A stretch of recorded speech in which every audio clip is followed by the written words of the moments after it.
ಸುಮಾರು ಇರ್ತಾವೆ. Elevated corridor ಮಾಡಬೇಕು, ಭಾಳ ಸಹ ಪೆಂಡಿಂಗ್ ಇದ್ರಿ. DC ಆಫೀಸು ಫೈನಲೈಸ್ ಮಾಡಬೇಕು. ಆಮೇಲೆ ಬೇರೆ ಬೇರೆ forest issues, drinking water issues ಇರ್ತವೆ. ಮುಂದೆ ಸುಮಾರು ಜೂನ್ವರೆಗೆ ನೀರು ಮೆಡಿಕಲ್ ಡ್ಯಾಮ್ನಲ್ಲಿ ಕುಡಿ ನೀರು ಇಟ್ಕೋಬೇಕು. ಸೊ ಇವೆಲ್ಲ ಸುಮಾರು ಚರ್ಚೆ ಮಾಡಿದ್ವಿ, ಬೇರೆ ಬೇರೆ ಕೂಡ ಮಾಡಿದ್ವಿ.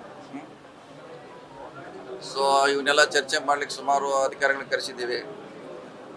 ಸೊ ನೀರಾವರಿ, ಫಾರೆಸ್ಟು, ನ್ಯಾಷನಲ್ ಹೈವೇ, ನಮ್ಮ ಸ್ಟೇಟ್ ಹೈವೇದವರು, DC ಆಫೀಸು, ಇನ್ನು ಬೇರೆ ಬೇರೆ ವಿಷಯಗಳ ಚರ್ಚೆ ಮಾಡಿದ್ವಿ. ಅದೇ ಸುದೀರ್ಘ ಇನ್ನೂ ನಡೀತಾ ಇದೆ ಚರ್ಚೆ.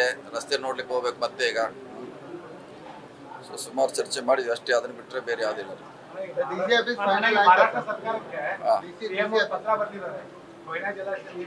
ಬಿಡಬೇಕಂತ ಪ್ರತಿ ವರ್ಷ ರಿಕ್ವೆಸ್ಟ್ ಮಾಡ್ತೀವಿ, ಅದನ್ನ ಬರ್ತಾ ಇಲ್ಲ ನೀರದು. ಪತ್ರ ಬರೆದಿದ್ದು ಇನ್ನೂವರೆಗೆ ಬಂದಿಲ್ಲ. ಇಂದು ಕೂಡ ಪತ್ರ ಬರೆದ್ರೆ ಬಿಟ್ಟಿಲ್ಲ ಅವರು. ಮತ್ತೆ ರಿಕ್ವೆಸ್ಟ್ ಮಾಡ್ತೀವಿ.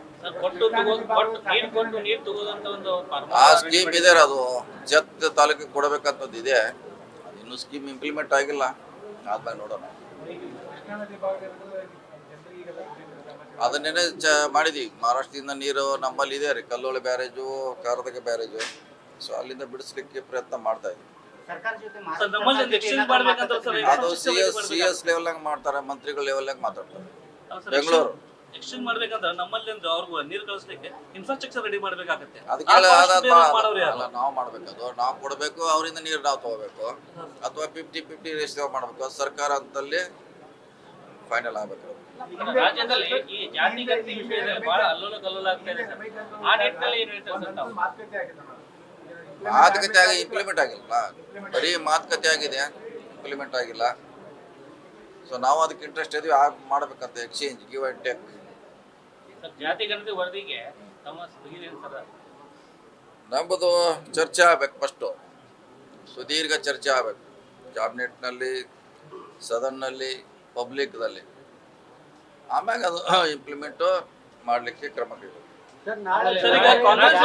ಕಾಂಗ್ರೆಸ್ ಲೀಡರ್ಸ್ ಅದಕ್ಕೆ ಎಕ್ಸೆಪ್ಷನ್ ವ್ಯಕ್ತಪಡ್ಯಾರ ಸರ್. ಈಗ ಯಾಕಂದ್ರೆ ಈಗ ನಾಗರಾಜ್ ಯಾದವ್ ಅವರು ಹೇಳ್ಯಾರ, ಒಂದ ಕಾಸ್ಟಲ್ಲಿ ಇದ್ದಿದ್ದು ಗ್ರೂಪ್ಸ್ ಈಗ ಬೇರೆ ಬೇರೆ ಕಾಸ್ಟ್ ಸ್ಪ್ಲಿಟ್ ಮಾಡಿಬಿಟ್ಟವ್ರ ಅಂತ. ಅದರಲ್ಲಿ ಅದನ್ನೇ ಹೇಳಿದ್ರಲ್ಲ, ಸದನಲ್ಲಿ ಚರ್ಚೆ ಆಗ್ಬೇಕಾದ್ರೆ ಅದಕ್ಕೆ ಹೇಳಿದ್ರು. ಯಾರ್ದು ಆತಂಕ ಇದೆ, ಸಮಸ್ಯೆ ಇದೆ, ಚರ್ಚೆ ಬಹಿರಂಗವಾಗಿ ಆಗಬೇಕು, ರಾಜ್ಯಕ್ಕೆ ಕೂಡ ಗೊತ್ತಾಗಬೇಕು. ಈಗ ಸದನ್ ಕರಿಬೇಕು, ಸ್ಪೆಷಲ್ ಅಧಿವೇಶನ ಕರಿಬೇಕಂತ ಡಿಮಾಂಡ್ ಇದೆ ನಮ್ಮದು ಸರ್ಕಾರಕ್ಕೆ, ಮುಖ್ಯಮಂತ್ರಿಗಳಿಗೆ. ಸೊ ಯಾರಿಗೆ ಆತಂಕ ಇದೆ, ಡೌಟ್ಸ್ ಇದೆ, ಅದು ಕ್ಲಿಯರ್ ಮಾಡಲಿಕ್ಕೆ ಅದಕ್ಕಿಂತ ಬೆಸ್ಟ್ ಪ್ಲಾಟ್ಫಾರ್ಮ್ ಯಾವುದೂ ಇಲ್ಲ.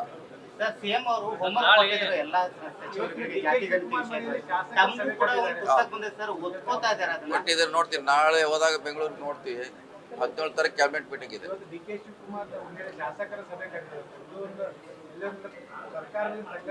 ನೋಡಿ, ಆ ಸಮುದಾಯದ ಮುಖಂಡರು ಅವರು, ಅದೇ ಹೇಳಿದ ಒಕ್ಕಲಿಗ ನಾಯಕರ ಸಮುದಾಯದ ಮುಖಂಡರು ಅವರು. ಸುಮಾರು 35 ಜನ ಶಾಸಕರಿದ್ದಾರೆ. ಅವ್ರ ನೇತೃತ್ವದಲ್ಲಿ ಸಭೆ ಮಾಡ್ತಾರೆ. ನಾ ಹೇಳ್ತಾ ಅದಕ್ಕಿಂತ ಮುಂದೆ ಹೇಳ್ತಾ ಇದ್ದೀವಲ್ಲ, ಸದನಲ್ಲಿ ಚರ್ಚೆ ಆಗ್ಬೇಕಂತ. ಅದಕ್ಕಿಂತ ಚರ್ಚೆ ಯಾವ್ದು ಬೇಕು ನಿಮಗೆ? ಸದನ್ನಲ್ಲಿ ಒಂದು 3-4 ಸ್ಪೆಷಲ್ ಅದಕ್ಕೆ ಹೇಳಬೇಕು, ಬೇರೆ ಏನು ಸಬ್ಜೆಕ್ಟ್ ತಗೋಬಾರ್ದು.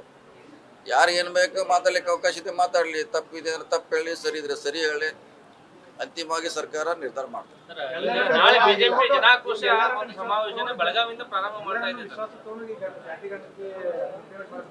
ಅದೆಲ್ಲಾನು ವಿಶ್ವಾಸ ತೆಗೆದುಕೊಂಡೇ ಅದು ಮಾಡಬೇಕಾದಂತ ಅನಿವಾರ್ಯತೆ ಸರ್ಕಾರದ ಮೇಲೆ ಇದೆ.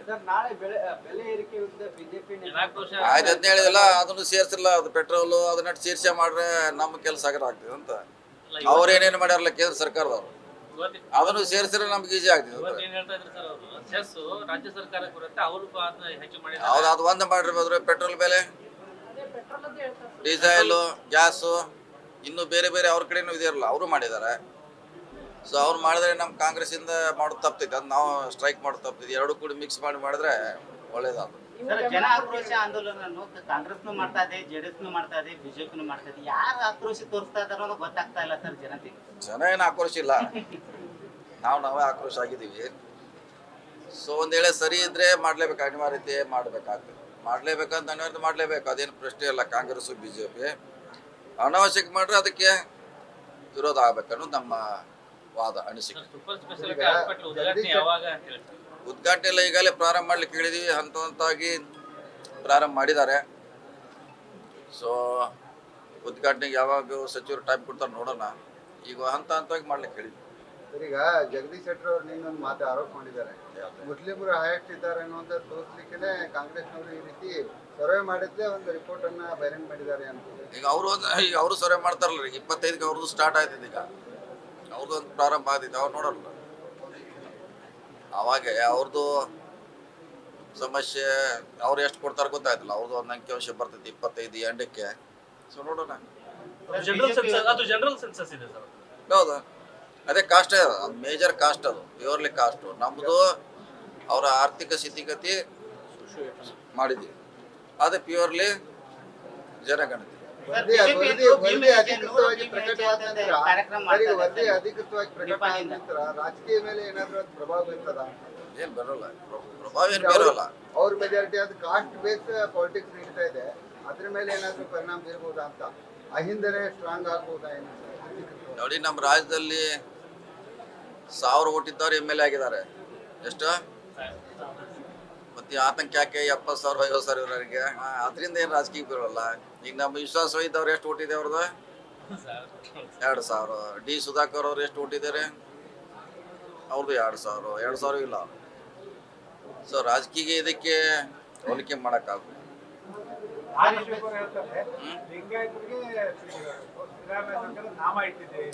ನೋಡಿ, ಅದೇ ಹೇಳಿದಿಲ್ಲ, ಸದನಲ್ಲಿ ಚರ್ಚೆ ಮಾಡೋದಂದ್ರೆ ಅಲ್ಲಿ ಹೇಳಿ, ಅವ್ರಿಗೇನು ಆತಂಕ ಇದ್ರೆ ಹೇಳಿ, ಯಾರು ಬೇಡ ಅಂದ್ರು. ಈಗ ನಾವು ಒಂದು 4 ಗೋಡೆ ಕೂತು ಹೇಳೋದು ಸರಿ ಆಗೋಲ್ಲ, ಮಾಧ್ಯಮ ಮುಂದೆ ಹೇಳೋದು ಸರಿ ಆಗೋಲ್ಲ. ಸೊ ಒಂದು 3-4 ದಿವಸ ಬಿಟ್ಟು ಒಂದು ವಾರ ಚರ್ಚೆ ಆಗಲಿ, ಯಾರ್ಯಾರಿಗೆ ಆತಂಕ ಇದೆ ಸರಿ ಇಲ್ಲ ಅಂತ ವಾದ ಮಾಡಲಿ, ಮುಂದೆ ನೋಡೋಣ.